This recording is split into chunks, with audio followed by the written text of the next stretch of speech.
Here are 11 things I wish I knew before traveling to Sri Lanka. We just got back from an incredible 2-week trip around this beautiful country, and here are all the things I wish I knew before going. Starting off with our accommodation. Now, contrary to most of Southeast Asia, Airbnbs are so cheap in Sri Lanka. And most of them, you can find incredibly beautiful accommodation for way cheaper than you would hostels. And you also get the luxury of having a private room. When we stayed in Eliya, we got this beautiful jungle villa all to ourselves for £13 a night with this incredible view. We also had this uninterrupted view of Sigiriya Rock every morning for breakfast when we stayed at a homestay in Sigiriya, and I'll also leave a link to that accommodation down below. So when should you visit Sri Lanka? There is a dry season and a monsoon season, and they vary between different parts of the country. So in the southwest, the dry season is between December and March, and in the northeast, that dry season is May to September. So we went in March and we had great weather. It wasn't too hot, but it never rained, and we had so much wildlife when we went to our safaris. So let's talk about transport. Now, there are a ton of ways to get around Sri Lanka, but just bear in mind that it takes forever to get anywhere. And that's because a lot of the time the roads aren't very good, but it means that public transport is super cheap. We ended up using an app called PickMe, which is kind of their equivalent of Uber or Grab, and it was really, really great. On here, you can book tuk-tuks, you can book cars for a really great price. It also means that you don't have to bargain and you don't have to worry about getting ripped off. Of course, when you're in Sri Lanka, you want to make sure that you have the best coverage possible, and that's why we use Dialog SIM card. So you can actually get this SIM card in the airport, and it only cost us $7 for 30 gigabytes of data for 30 days, and me and Emma just shared that SIM card by using our personal hotspots. You can also use an eSIM if you want instant access to the internet, and I'll leave a discount code right here for that. So next up, let's talk about safety. So as most of you know, I travel with my partner Emma, and because we're both women, safety is a really important part of our travels and something we really consider when booking a trip. But the good news is we felt so safe while we were in Sri Lanka. When we're traveling, we never show that we're a couple too much anyway, just because a lot of Asia has some strict laws against LGBT couples. But we never had any issues at all when we were booking hotels, staying in the same rooms or anything like that. And a big piece of safety advice that really worked for us is whenever we booked tuk-tuks or drivers, we would always go to our hotel first and ask them who they recommend. That way, we always had peace of mind when coming back from nights out or just exploring the town. So let's talk about the reason why everyone comes to Sri Lanka, or so it seems, and that is the famous train journey from Kany to Eliya. Now, this is an absolutely epic journey that you can take here in Sri Lanka, and I'll leave a link to our video down below, and we had the most amazing time.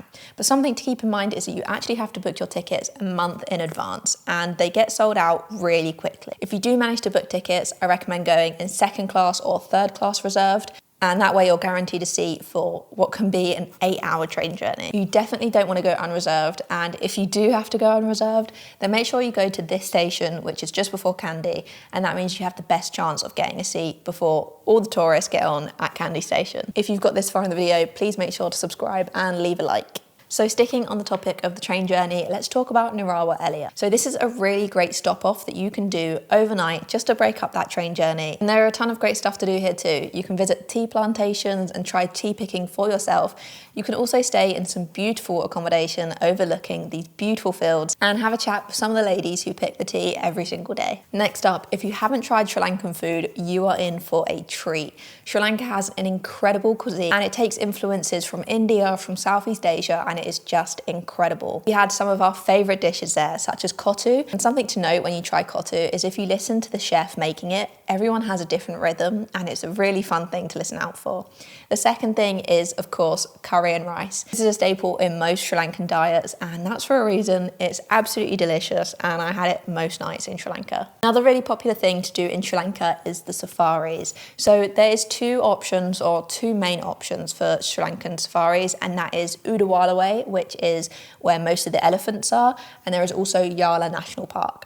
Now, we didn't go to Udawalawe, that's because honestly we just didn't have time, but it's supposed to be really beautiful. But we did go to Yala and we had the most incredible time. But something that they don't tell you is that you should bring your own binoculars. I was really shocked when I heard this. I'd never been on a safari before, but yep, they do not provide you with binoculars. So what you can do instead is you can order yourselves some travel binoculars, and I'll leave a link in the description to the one we bought. They're really light and they made a really big difference to our enjoyment of the safari. Don't get ripped off. So Sri Lanka has a massive bargaining culture, and this is something to really look out for, especially in towns like Ella, which are super touristy. When you're booking a tuk-tuk or you're booking a car, make sure to check Grab first, and that way you know the right price. Because a lot of the times they will tell you a price that is way higher, and like I said, the bargaining culture is huge. Finally, let's talk about the south. Now, of course, if you've seen pictures of the south, it has the most incredible beaches. It is so beautiful. Unfortunately for me, I felt like that's kind of all they were, just pretty beaches, and I'm not really a beach person. I really missed the cultural side of the north by the time we got down to the beaches. So something you can do is visit the beautiful town of Galle.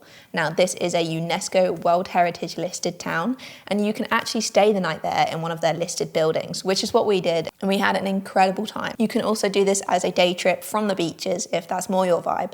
But yeah, I definitely recommend checking this place out. They also have some incredible food in the town. And that is everything for this video. If you guys are heading on a trip to Sri Lanka, let me know in the comments because I am super jealous and I can't wait to go back to this incredible country. If you guys enjoyed the video, make sure to subscribe, like the video, and we'll see you guys in the next one, which will actually be our van life series here in Australia, which I'm so excited about. So stick around and we will see you guys soon.